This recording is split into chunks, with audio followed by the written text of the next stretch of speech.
So welcome back mga kabay sa pagbabalik ni Tura-Tura mga kabay sa Hunt Adventure. 6 months ata o kalahating taon mga kabay bago natin siya isabak sa hunt mga kabay.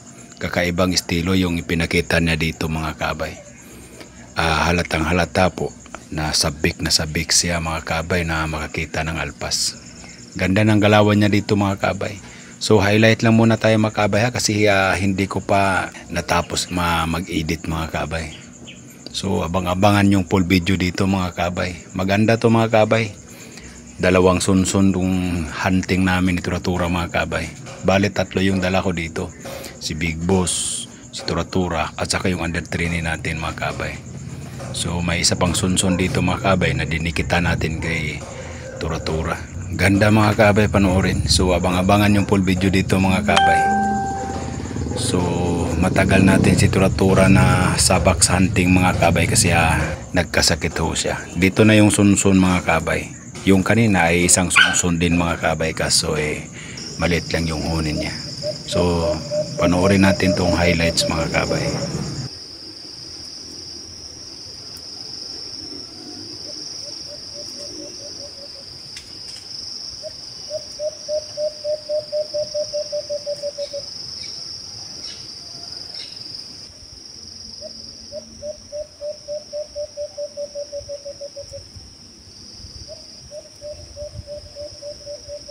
So pinahunin niya lang yung sunsun dito mga kabay. Hindi ko alam kung anong estilo ni Tura-Tura dito mga kabay.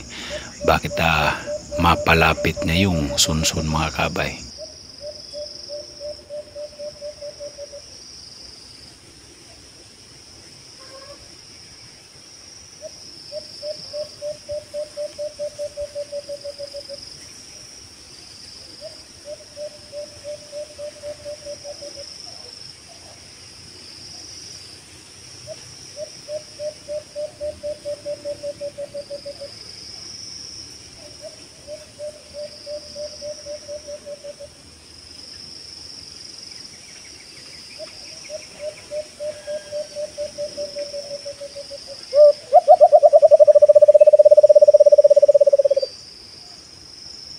Ayan, nag-warning call si Tura-Tura mga kabay. Paraan siguro to niya na mapalapit itong alpas kasi medyo wais itong sunsun na ito mga kabay. So tingnan na lang natin mga kabay sa full video.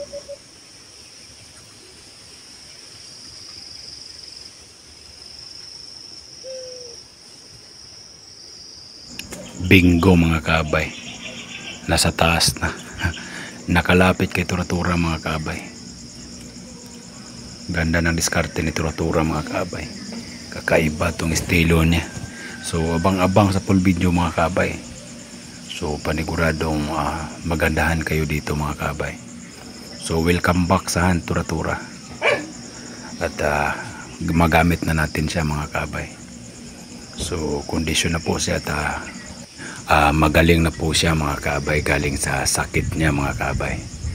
So ayan, makasama na natin siya muli mga kabay.